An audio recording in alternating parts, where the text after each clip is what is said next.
Oke, selamat sore untuk para parents, Bapak, Ibu, dan teman-teman yang akan presentasi persempatan sore hari ini, terutama Mr. Arsy juga yang akan mewakili sebagai teachernya Raditya Evan ya. Oke, perkenalkan nama saya Mr. Puma. Saya akan menjadi moderator untuk kesempatan sore hari ini. Dan sebelum kita mulai, kita akan absensi dulu ya, teman-teman. Ada Andrew hadir ya. Hadir, Oke, untuk parents-nya nggak hadir ya berarti ya. tidak hadir, Mister. Oke. Hafiz, Hadir, oke. Parents-nya tidak hadir ya. tidak, Mister. Oke. Selanjutnya Zayan. Hadir. Oke, untuk parents-nya Bu Ika ya. Iya, Oke. Terus Raditya Evan Yep. hadir. Oke. Untuk parents-nya? ya. Oh, oke. Jadi satu Zoom ya. Oke, sebelum kita mulai PTM kita, izinkan saya menjelaskan sedikit tentang Parents Meeting. Jadi apa itu Parents Teacher Meeting atau PTM? Jadi tujuannya untuk membuat komunikasi yang lebih baik antara teacher dengan parents-nya, sekaligus parents bisa mendapatkan informasi terkait eh, bagaimana pembelajaran anaknya, bagaimana progresnya, dan bagaimana hasil yang diberikan dari anak yang sudah belajar di Temdor, serta akan merekomendasikan course atau level apa next-nya. Seperti itu kurang lebih. Oke, mungkin bisa karena di sini Mister ada 3 anak, jadi mungkin bisa dimulai dari Mister Arsy dulu. Silahkan Mister Arsy. Ya, oke. Terima kasih buat waktunya ya. Jadi di sini murid yang akan dari kelas saya yang akan mempresentasikan final projectnya yaitu Evan. Oke, so nanti Evan, please prepare your presentations that you have recorded with Miss Wulan 2 days ago, right? So now it's your time. Jadi langsung presentasi aja nih, Mister ya.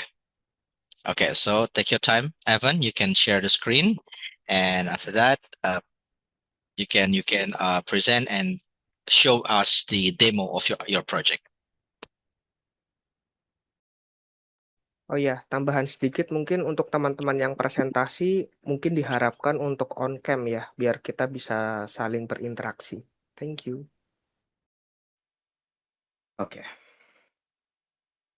Hello everyone, it is I, Raditya Evan with a V, and welcome to my short presentation of population predictions. I chose this project because obviously it's less explainable but easy to understand, but not just that. This project is one of the 2 Succeed Jupyter Notebooks project I've ever done. One of them is very long. I'm not going to explain it why, but it's complicated. Let's get right into it. Now, you may know about the population, like how many amount of us out there, how many mammals, how many sea creatures in the ocean. That's all in one word, population. But what is population exactly? A population is a complete group of individuals, objects, and organisms that shares at least one common characteristic. Depending on the context, the term generally refers to all the inhabitants of a specific area, a specific group of animals in habitat, or the entire pool being studied by in statistic. Now, how do we know how many of us are there? Do we need something to predict the number or something else? That's what's called a prediction. A prediction is a statement or forecast regarding what is likely to happen in the future. Like, what happened after afternoon? What happened after night? What happened tomorrow? What happened? Yada yada yada. You explain on what's gonna happen. Now, Humanity is important to us as well, but at the same time, overpopulating it may take bigger risk, such as a sustained imbalance between birth and death rates, primarily driven by failure, mortality, advance in medicine, limited access to education, and adequate family planning, and also inflation, like money, of course. Population is also unpredictable, hard to count, and just hard to count. That's why we need the computers to count it for us so we can allocate resources, manage urbanization, plan infrastructure, and ensure economic stability based on whether on areas the population is growing, shrinking, or aging. Now, the needs to predict and balance the population. What do we need to predict how many of us are there? And to balance it, we need forecasting. Now, forecasting is the same thing in prediction, but it is more mathematically important. Why is that? Well, forecasting is a process of predicting future events or trends by analyzing historical and present data. It uses mathematical models, statistical methods, and expert insight to anticipate what is likely to happen, allowing organizations and individuals to make proactive, informed decisions. It is important to us and let us make some decisions so the machine choose it for us. But there's also called a time series forecasting. This one is the second succeeds in Jupyter, but we're not talking about that. So this one optional, but I'm gonna read it anyway. So what is that exactly? The use of statistical machine learning or deep learning models to predict future values based on previously observed historical data. It helps businesses and researchers anticipate trends and plan for the future by identifying and extrapolating established patterns like seasonality and long-term directions. Like COVID-19, it takes us 3 years to know what is the pattern, what is it like, and how does it work. Now, the needs for this project. Not a lot of stuff will be needed in this project, but what we need is linear regression. Now, what is linear regression? A foundation supervised machine learning and statistical algorithm is to model the relationship between the dependent variable and one or more independent variables. Like the examples I showed you, as you can see, it's obviously going up, so the line going up. If it's going down, that means it's going down. But if the dots doesn't go anywhere or has no correlation at all, it will go flatline. And of course, there's also Python libraries. The first one I called matplotlib, a plotting library for a Python programming language, and its numerical mathematics extension NumPy extension, which is Seaborn. It's the same thing. These two are the same thing, but two is different here. The Seaborn is an easy way to understand, but matplot is more complicated stuff and more advanced, but it's still easy to understand. And then there's also Pickle, a built-in library uses serializing Python object structure. It converts a Python object hierarchy into a binary byte stream, a process called pickling, so it can be saved to a file, stored in database, or transmitted over a network. It is useful, very useful for the coding here. So, why is it so important? What do we need for this? I'll show you. But firstly, we need a file, and so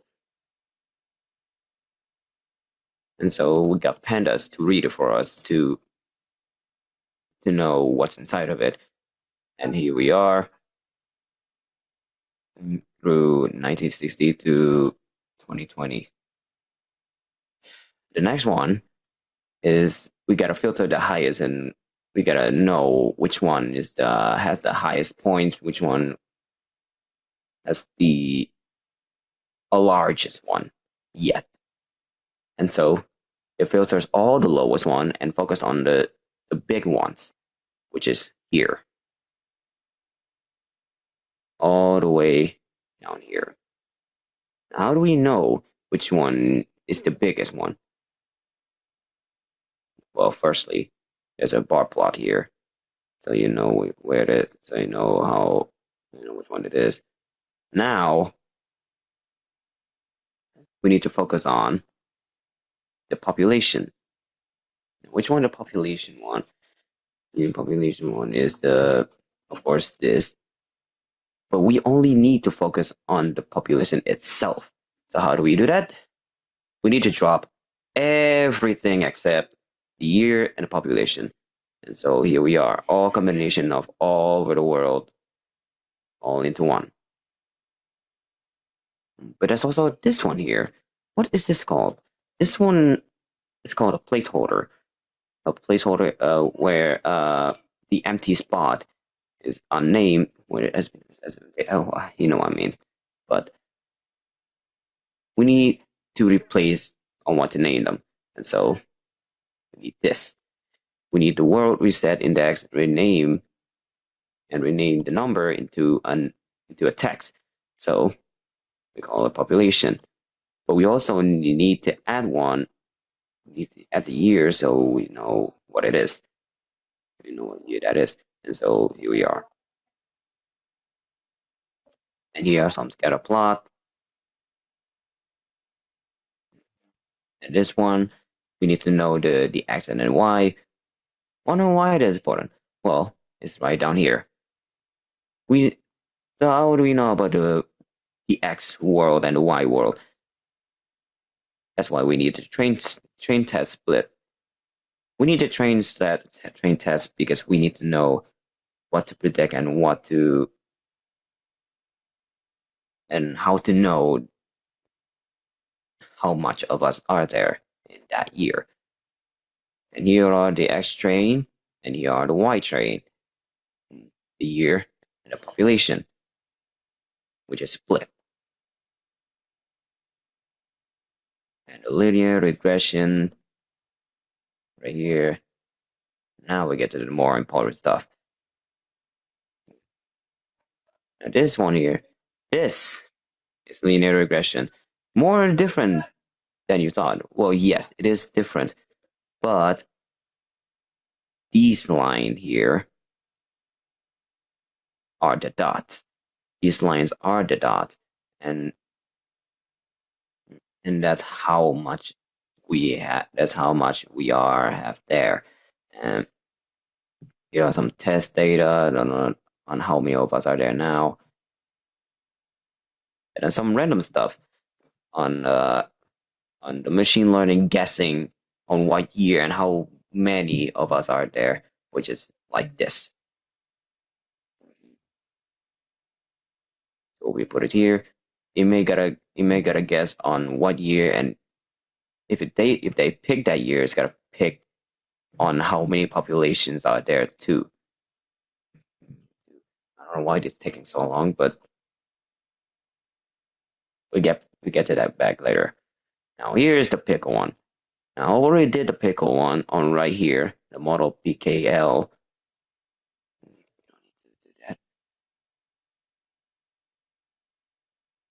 And here are some data predictions. Predictions on to focus on the model PKL, which is right here, with the same thing. And then another one, and that's it. So, lastly, what do I think of all these lessons? Do I need them for my projects? Well,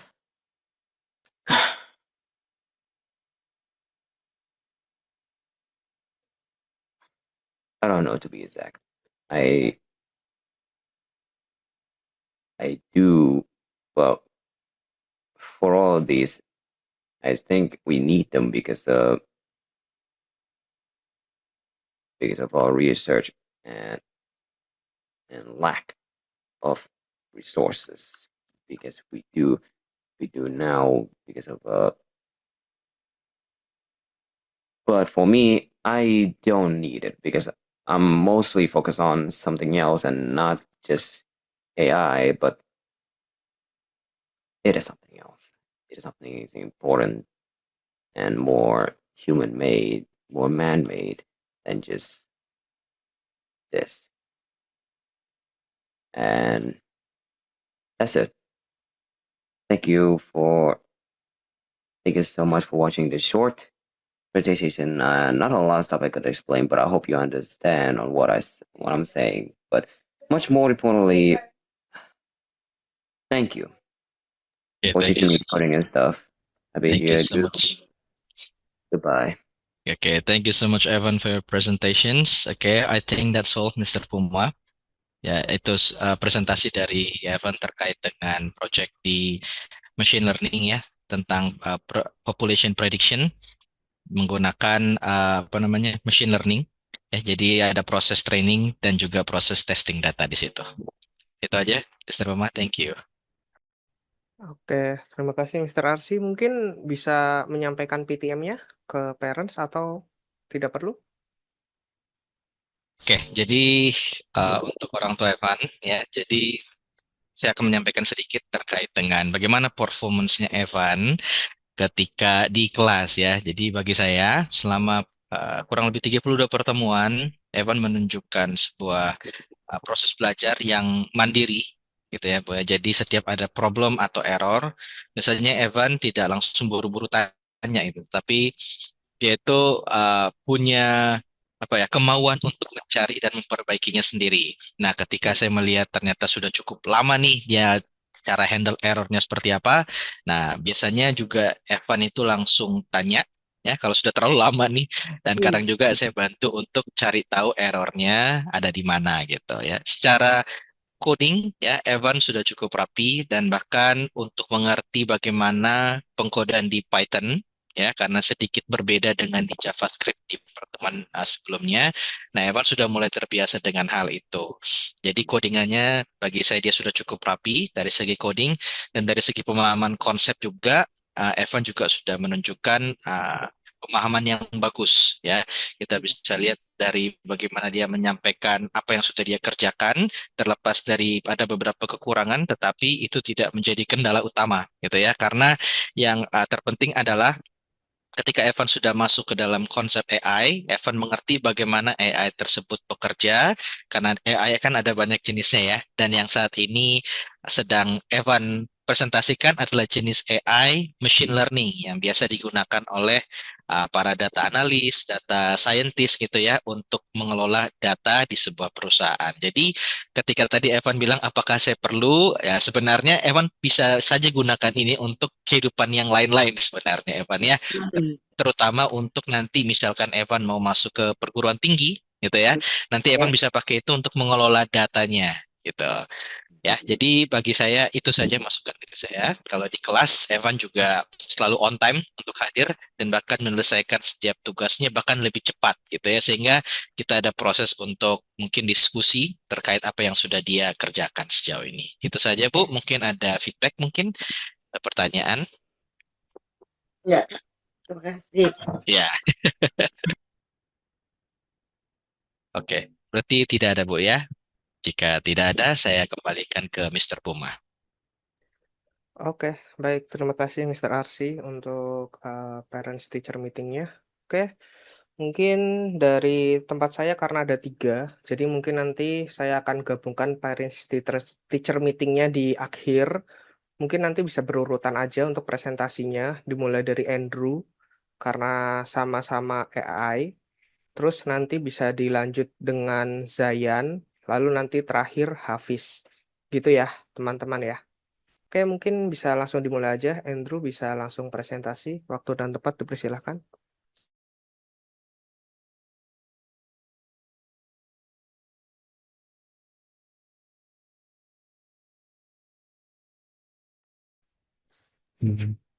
Halo semuanya, selamat sore. Jadi pada sore hari ini saya akan membawakan tentang topik Iris Flower Classification. Sebelum itu saya ingin memperkenalkan diri saya terlebih dahulu. Nama saya Andrew, saya dari kelas 64D. Sebelumnya, proyek Iris Flower Classification ini membahas tentang klasifikasi spesies bunga iris menggunakan algoritma KNN atau K Nearest Neighbors. Intinya, akan diberikan 4 ukuran bunga, panjang dan lebar, sepal ataupun petalnya. Model akan berusaha untuk memprediksi apakah bunga tersebut adalah spesies Setosa, versicolor, atau virginica. Untuk konsep yang terkait AI-nya, ini lebih ke arah machine learning atau ML. Karena terdapat eksplorasi data dan juga pelatihan datanya.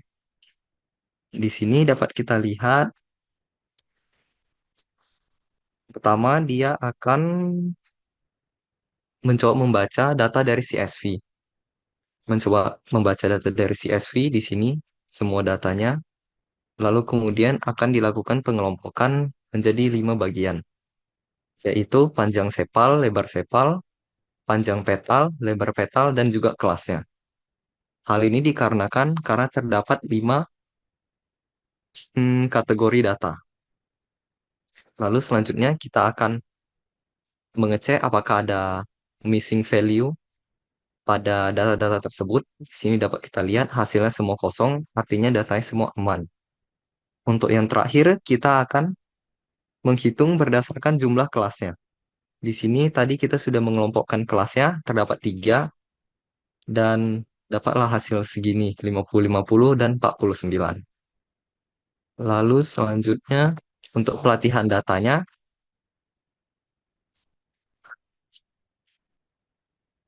ini kita membagi datanya menjadi 2 variabel, yaitu feature sama label. Di sini kita akan membagi datanya menjadi data yang di-train dan data yang dites. Data yang dites yaitu 20% dari semua total datanya. Selanjutnya adalah konsep dasar dari proyek ini. Konsep dasarnya yang saya temukan adalah 2, yaitu K-nearest neighbor sendiri, KNN, dan classification.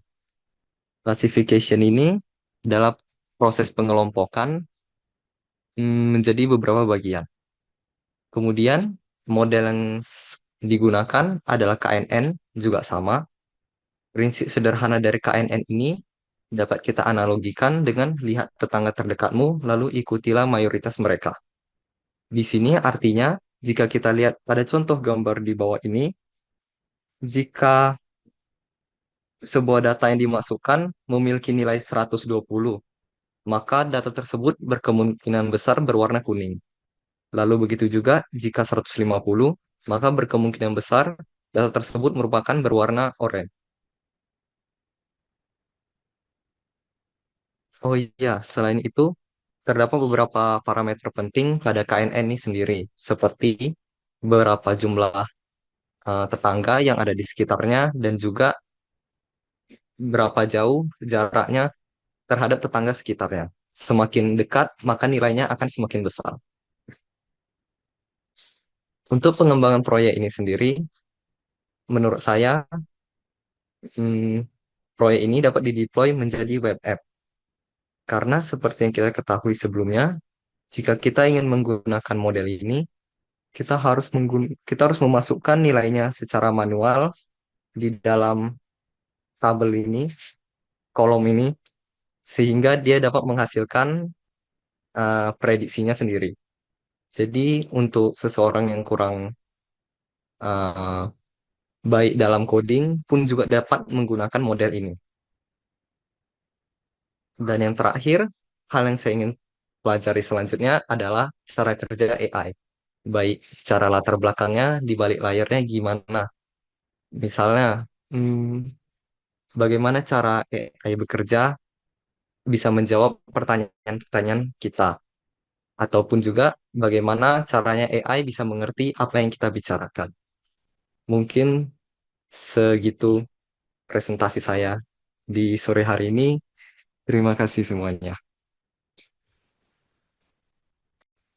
Oke, terima kasih Andrew untuk presentasinya. Udah baik dan menyeluruh ya. Oke, terus tadi yang dimaksud Andrew alangkah lebih baiknya code yang sudah dipelajari bisa diaplikasikan untuk web app. Jadi biar orang-orang di luar sana yang non IT bisa menggunakan KNN atau untuk memprediksi iris flower classification dengan cara memasukkan angka di dalam webnya, terus nanti dia bisa langsung melakukan prediksi. Seperti itu ya, Andrew ya, maksudnya ya? Iya, Mister. Oke, sip. Thank you, Andrew. Next, lanjut. Mungkin bisa ke Zayan. Waktu dan tempat dipersilahkan.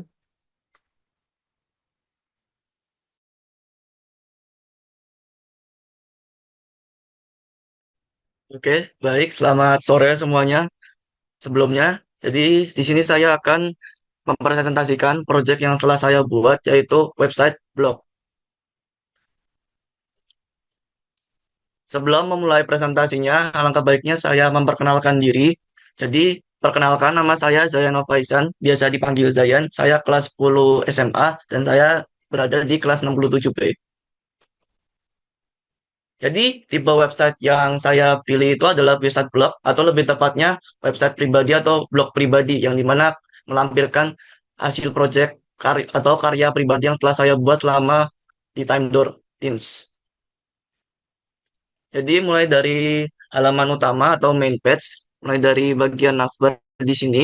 Jadi di sini ada beberapa konten yang dimana di sini ada judul, lalu ada link, lalu ada sosial medianya. Untuk title, untuk si titlenya sendiri atau judulnya ini itu mirip-mirip kayak link. Jadi dia tuh nanti nggak perlu kita tambahkan kayak konten home di tengah sini karena itu akan mengurangi estetikanya. Jadi home-nya jadi langsung ada di title ini. Begitu juga di sini ada links yang akan mengarahkan ke tiap halaman yang ada. Itu juga di sini ada icons untuk sosial media nanti ataupun ke GitHub. Lanjut ke bagian main atau di sini jumbotron apa bisa jumbotron juga. Di sini ada judulnya lalu juga ada subtitlenya. Di sini saya memasukkan apa? Di sini saya memasukkan eh, mengenai job desk saya yang akan nanti saya kenankan di masa depan, yaitu saya ingin menjadi desainer di bagian UI atau UX developer ataupun jadi AI developer seperti itu. Di sini juga ada footer yang kurang lebih sama seperti navbar, cuma dengan warna yang lebih terpadu dengan background si mainnya itu. Lanjut di sini ada about page dan di sini kurang lebih sama navbar dengan footernya dan di sini ada di bagian jemboterannya ini maka apa yang di sini tuh menjelaskan mengenai kurang lebih penjelasan singkat mengenai diri saya sendiri. Begitu juga dari asalnya, begitu pula dengan asalnya. Lalu di sini juga ada di bagian mainnya ini ada education planning eh, atau eh, education planning yang nanti apa yang saya kenalkan nanti di SMA ataupun nanti pas kuliah seperti itu. Lanjut di sini ada project base yang dimana di sini saya melampirkan project-project yang telah saya buat di Time Door Teens. Teman ada beberapa gambar yang tidak saya isi ini karena beberapa aset gamenya itu sedikit apa asetnya tuh ada yang agak sedikit rusak jadi saya tidak lampirkan. Jadi di sini hanya yang saya lampirkan mulai dari yang Teens JavaScript awal lalu ada beberapa project game yang saya kerjakan di Teams Game Developer lalu ada juga yang saya masukkan di Teams Web Dev yaitu blog website ini jadi total ada 5 project yang saya lampirkan di sini tapi hanya berupa gambarnya saja. Lanjut di sini ada contact page yang di mana halaman kontak yang nanti bakal dikirimkan via email dan di sini saya untuk menggunakan cara nanti apa konsep untuk melampirkan atau apa untuk atau nge-send si emailnya atau pesannya tersebut nanti itu menggunakan eh, menggunakan extension namanya itu Free kalau nggak salah Free yang saya gunakan buat nanti dia bisa nerima message ke yang nanti juga masuk ke saya seperti itu. Oke.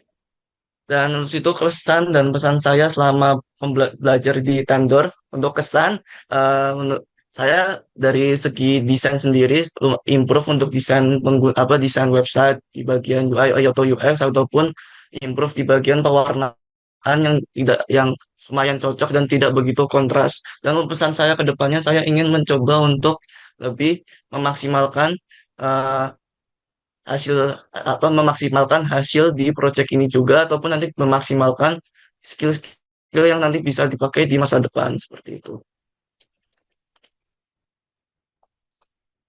Ya, mungkin itu saja yang ingin saya sampaikan di presentasi ini. Terima kasih telah mendengarkan presentasi saya. Oke, terima kasih Zayan.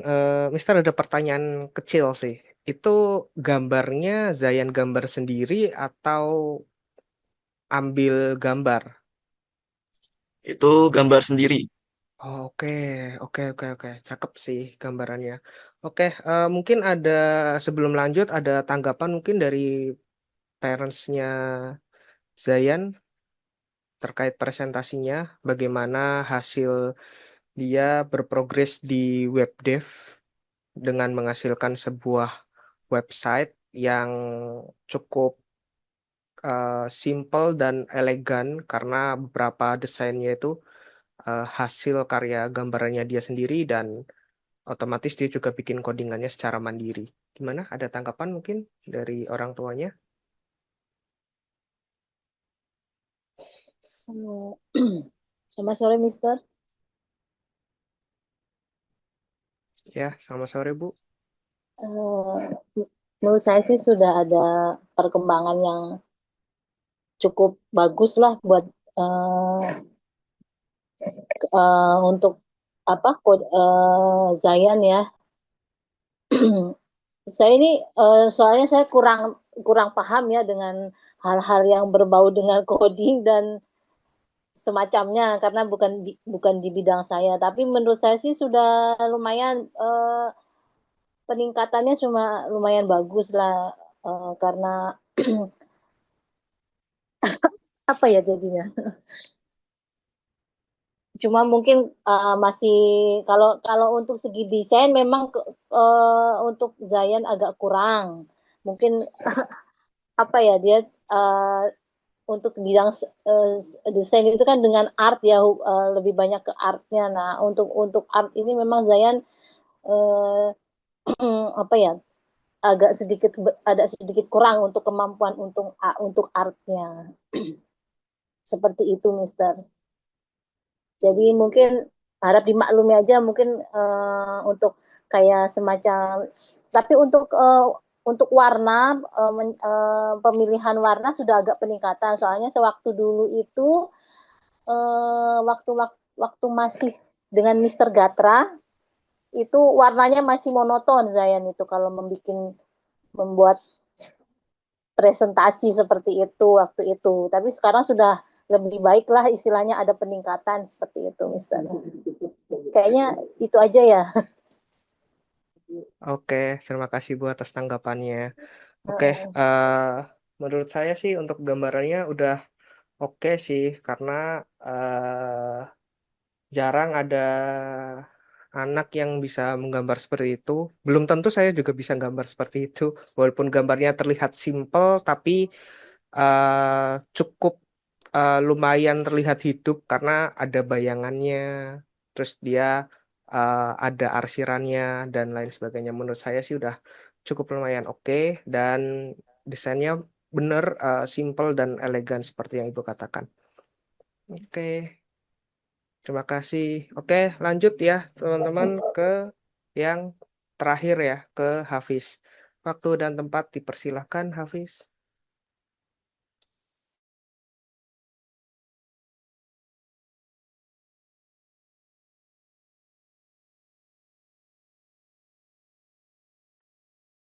Perkenalkan, nama saya Fatihudin Hafiz Ramadan. Saya kelas 10 SMK dan sekarang ada di 67P adaptif itu. Saya pengen bikin web yang kayak belajarin coding gitu. Ya, intinya dirancang buat mengetahui fungsi dari suatu kode, kayak if fungsinya apa, terus loop gitu-gitu. Oh ya, untuk ini dia. Untuk segi warna, saya sebenarnya warnanya agak kurang sih buat saya. Awalnya pengennya biru, tapi itu. Oh ya, di sini tuh ada ininya header yang warnanya saya samain sama background dari Jumbotronnya. Terus buat logonya juga sebenarnya awalnya saya udah bikin tapi nggak tahu hilang di aset. Dan ini Jumbotronnya. Ini masih belum ada, jadi sih nggak ada itunya, si error. Dan seharusnya ini masih ada lagi ke bawah-bawah, tapi saya nggak punya waktu. Soalnya ada batasnya. Nah, gini. Ini sebenarnya home ini project ya. Saya masih bingung-bingung bedain home sama project itu gimana. Nah, ini untuk kontak desainnya saya niru banget dari yang pertemuan pas bikin komersial. Ini juga kalau di HP udah bisa, kalau di laptop ngirim email nggak bisa, soalnya nggak tahu kenapa di sini disuruh ngapain kemarin tuh. Sama about-nya saya ngikutin yang project. Untuk di sana saya terinspirasi dari orang di Twitter. Jadi saya bongkar gitulah warnanya sama bentuk-bentuknya dan asetnya tadi ya yang itu. Aduh. Oh ya, awal sebenarnya pengen ada video sebelum di ini nih. Nah, di bawah ini tuh pengen ada video yang jelasin HTML, CSS, JavaScript, Python dan seterusnya. Nah, tapi saya juga nggak tahu YouTube kayak videonya tuh nggak dibolehin YouTube. Jadi ada keterbatasan ya. Nah, oh ini tadi. Untuk saran dan revisi, se- sebenarnya awalnya sih pengennya, iya saya pengen bikin komersial, tapi teman saya bilangnya katanya udah kebanyakan komersial gitu mah nanti kalah maju misalkan kalau beneran jadi. Jadi saya coba nanya dia dan akhirnya ini dah jadi ini. Eh, oh iya, sama pemilihan warna saya cuman nanya AI warnanya yang cocok kayak warna hijau belakangnya tuh lampu biar kayak kelihatan nyala tuh warna apa itu saya bisa nanya AI doang dan sisanya rata-rata ngikutin ini yang pertemuan berikutnya ya. Sama beberapa gambar seperti ini ya itu ngambil dari sini juga yang AOS. Eh, udah sih itu aja ya, terima kasih Mister.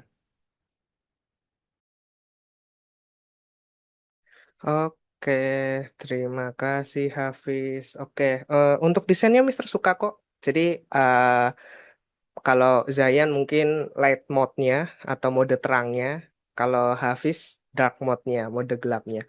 So far, walaupun warnanya hitam, dominan hitam, dominan gelap, tapi perpaduan warna yang dipakai juga oke, nggak yang bener-bener ngebuat eh, sakit mata, menusuk mata, karena warna hitam tuh kalau diperpadukan dengan warna yang cukup lumayan terang dan cukup lumayan dominan, nanti bisa menjadi menyilaukan atau menyakitkan mata. Cuma desainnya oke, Mister suka dan untuk fitur-fiturnya oke, oke nggak masalah karena memang apa namanya masih dalam tahap belajar. Jadi terus belajar, belajar dan belajar. Mungkin nanti nextnya bisa dilengkapi, bisa diperbanyak lagi untuk konsep awalnya dan hasilnya. Mister suka. Nggak ada komen dari Mister, semuanya bagus. Eh, Makasih Hafiz untuk udah mengerjakan sampai di tahap ini. Gitu.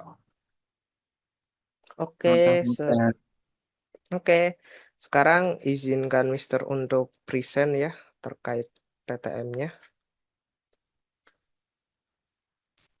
Oke ya, udah tampil ya teman-teman. Oke, parents teacher meeting. Oke, untuk student progress dan project. Yang pertama, ada Andrew Changi dengan presentationnya Iris Flower Classification. Jadi untuk coding progresnya selama Andrew belajar mandiri di kelas 64D, dia anak yang aktif dan cepat dalam berprogres, ngerjain materi dengan baik, nggak segan bertanya kalau mengalami kesulitan. Hasil tes akhirnya juga udah bagus, 80, itu udah di atas KKM gitu ya. Terus untuk coding literasi konsepnya, pemahaman materinya sudah cukup baik. Dia ngikutin materi dengan baik dari awal hingga akhir, bikin beberapa project AI dan machine learning-nya dengan baik juga. Dan beberapa nilai kuis serta nilai examnya pun mendapatkan hasil yang baik. Coding application-nya untuk coding sendiri, Andrew tipikal anak yang menyesuaikan keadaan dengan cepat. Dia bisa mengerjakan semua project AI dan machine learning dengan sangat baik. Untuk karakternya saya sangat suka. Andrew nggak segan untuk bertanya jika benar-benar nggak tahu dan kesulitan. Dia juga anak yang sopan, santun dalam bertutur kata, tapi cukup sangat disayangkan. Dia nggak pernah on cam selama pembelajaran. Tapi dari saya sendiri, saya nggak mempermasalahkan karena Andrew tetap mendengarkan dan merespon saat saya bertanya sesuatu. Itu yang lebih penting daripada on cam sebenarnya, gitu. Oke, next ada Fatihuddin Hafiz Ramadan dengan proyeknya portofolio pribadi, dan link proyeknya nanti saya lampirkan di video yang sudah saya upload. Jadi nanti untuk parents yang tidak hadir pada kesempatan sore hari ini bisa tetap melihat bagaimana proyek anak-anak yang sudah selesai. Untuk coding progresnya, proyek akhir Hafiz bisa mengerjakan proyek dengan cepat, walaupun hasilnya cukup simpel, tapi itu hasil kerja kerasnya sendiri. Jadi Mister tetap approve. Dan coding literasi konsepnya, pemahaman materinya udah sangat baik. Hafiz bisa mengikuti setiap materi yang diberikan dengan baik dan membuat beberapa project website dengan baik juga. Untuk coding sendiri, Hafiz tipikal anak yang bisa menyesuaikan keadaan dengan cepat. Dia juga bisa ngerjain project final dengan sangat baik dan mandiri.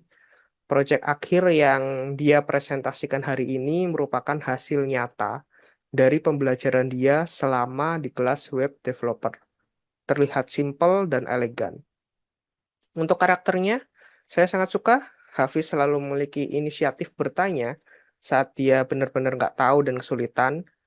Ya, sama mungkin kendalanya kayak Andrew. Sangat disayangkan Hafiz tidak pernah on cam selama kegiatan belajar mengajar, tapi yang terpenting menurut saya, dia selalu mendengarkan dan merespon saat saya bertanya sesuatu, dan dia juga anak yang sopan dan santun dalam bertutur kata. Selanjutnya ada Zayan Alfa Isan. Project name-nya sama, membuat portofolio pribadi. Untuk proyek akhir Zayan bisa diselesaikan dengan cepat, hasilnya juga simple, tapi itu merupakan hasil kerja kerasnya sendiri.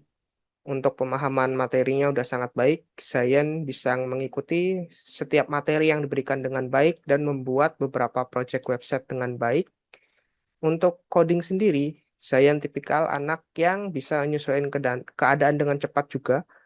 Dia juga bisa ngerjain project final dengan sangat baik dan mandiri, dan project akhir yang dipresentasikan hari ini merupakan hasil nyata pembelajaran dia selama di kelas web dev.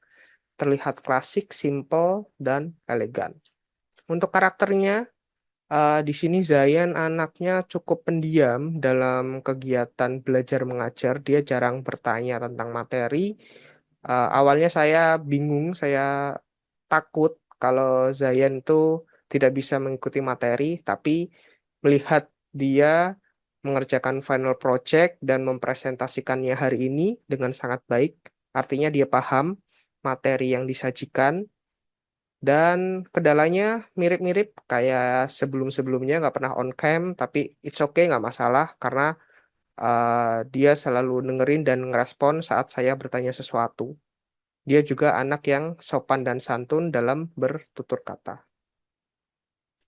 Oke, selanjutnya ada slide information untuk parents. Oke, jadi Teens Curriculum itu dimulai dari Intro to Text Programming sampai Teens AI Developer. Jadi untuk Andrew, dia udah di ujung akhir kelas Teens atau Teens Curriculum, dia udah sampai di AI Developer. Dan untuk Zayan serta Hafiz, dia udah melewati Teens Website Developer.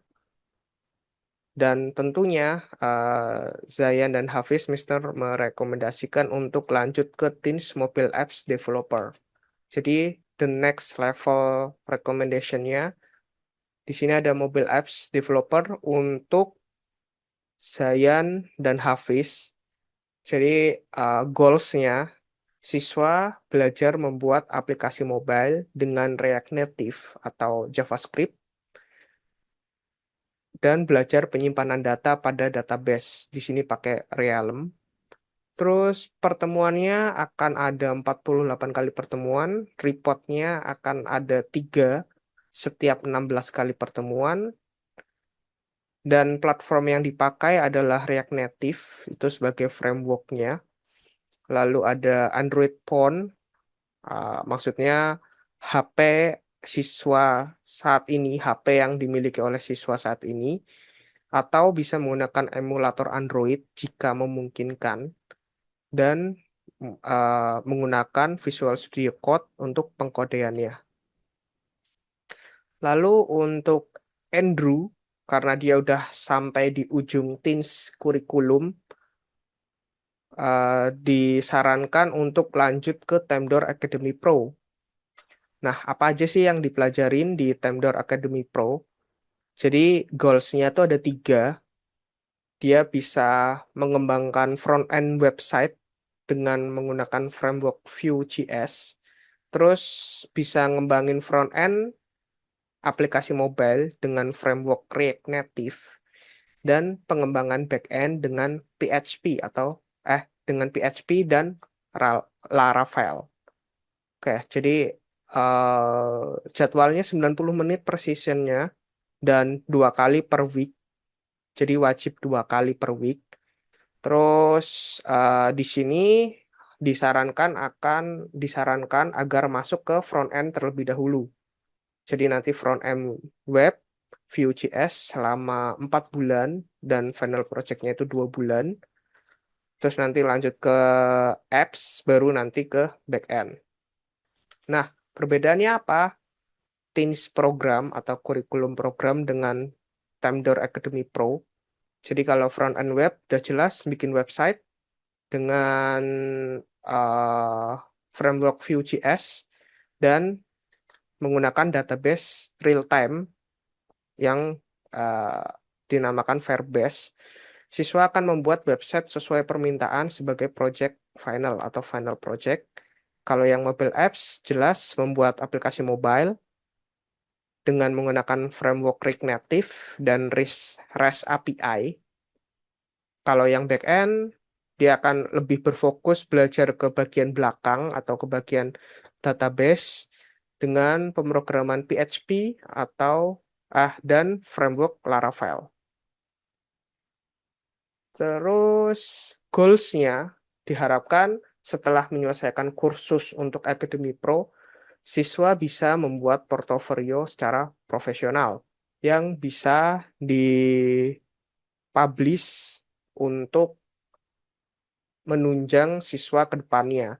Jadi nanti uh, biar para siswa sudah bisa membuat portofolio secara profesional dan itu bisa uh, membuat siswa lebih lancar untuk ke depannya, misal untuk cari kerja atau mungkin untuk mendaftar sekolah, melanjutkan kuliah dan lain sebagainya. Terus kesempatan internship di startup atau perusahaan IT dan menjadi freelance developer gitu. Mungkin itu aja. Mungkin ada tanggapan dari para parents.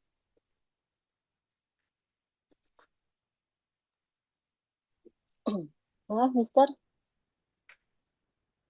Ya, gimana, Bu? ya kemarin itu Dari admin tim sudah menginformasikan kalau Zayan ikut application web ya. Betul, Mister. Setelah Bet- yang ini selesai ini. Betul, Zaya nanti akan membuat mobile apps, jadi untuk membuat aplikasi Oh, di handphone, gitu, Bu. hmm. Oh, begitu ya. Ini berarti langsung mulai minggu depan gitu, seperti itu, Mister.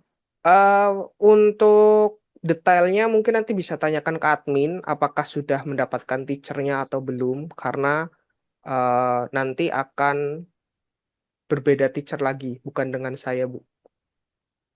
Iya, kemarin itu sudah diinformasikan. Cuma kan memang Hmm. cuma ada dua teacher ya. Antara kalau nggak hari Selasa, hari Kamis itu. Kemarin disuruh memilih Zayan itu. Nah,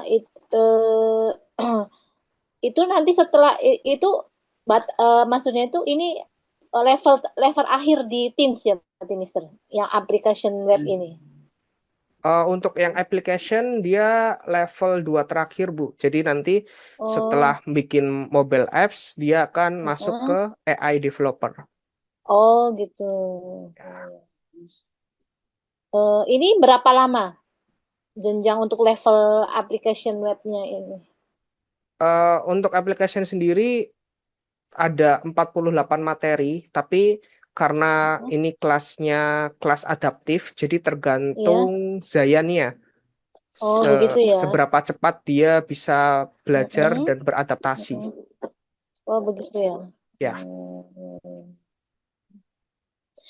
Maksudnya nanti tapi kan misal ini kan berhubung Zayan kan umurnya masih 14 tahun. Itu kan nanti untuk lanjut ke level berikutnya tidak mempengaruhi tidak ditentukan dengan umur kan, Mister? tidak sih, tidak ditentukan dengan umur. Asal Zayannya enjoy, Heeh. menurut saya dia bisa untuk belajar lanjut ke mobile apps selama dia Betul. menikmati prosesnya. Iya, iya, iya. Oh, begitu ya. Saya kan takutnya untuk level berikutnya itu ada batasan umurnya gitu karena kan ini umur saya baru 14 sekarang gitu loh. Tidak ada sih, Bu. Aman. Tidak ada ya, aman ya. Ya, Hmm. Oh, berarti ini masih ada dua level lagi untuk di Teams ya. benar. Ada 2 level lagi untuk di teens. Gitu. Kayaknya itu aja, Mister. Nanti paling bisa minta slide-nya ini nggak, Mister? Filenya. Filenya, boleh. Nanti saya Iya, kirimkan WA ya, Bu. iya boleh, boleh, boleh, Mister. Oke. Ya, makasih, Mister. Ya, sama-sama, Bu. Ada lagi mungkin dari Andrew ataupun Hafiz, ada tanggapan mungkin karena parents-nya nggak bisa hadir? Tidak, Mister. Nggak ada, Mister. Nggak ada. Oke. eh oke, mungkin kalau tidak ada tanggapan lagi, thank you buat pada kesempatan sore hari ini untuk para parents yang sudah hadir maupun yang tidak bisa hadir, dan terima kasih untuk para siswa termasuk Mr. RC yang mewakili Evan pada kesempatan sore hari ini. Mohon maaf jika dalam selama proses PTM ini ada kata yang kurang mengenakan dari saya, yang baik yang disengaja maupun tidak disengaja. Dan selamat sore, selamat melanjutkan aktivitas. Terima kasih dan sampai jumpa. Thank you. Terima kasih, Mister. Terima kasih, Evan dan Ibu.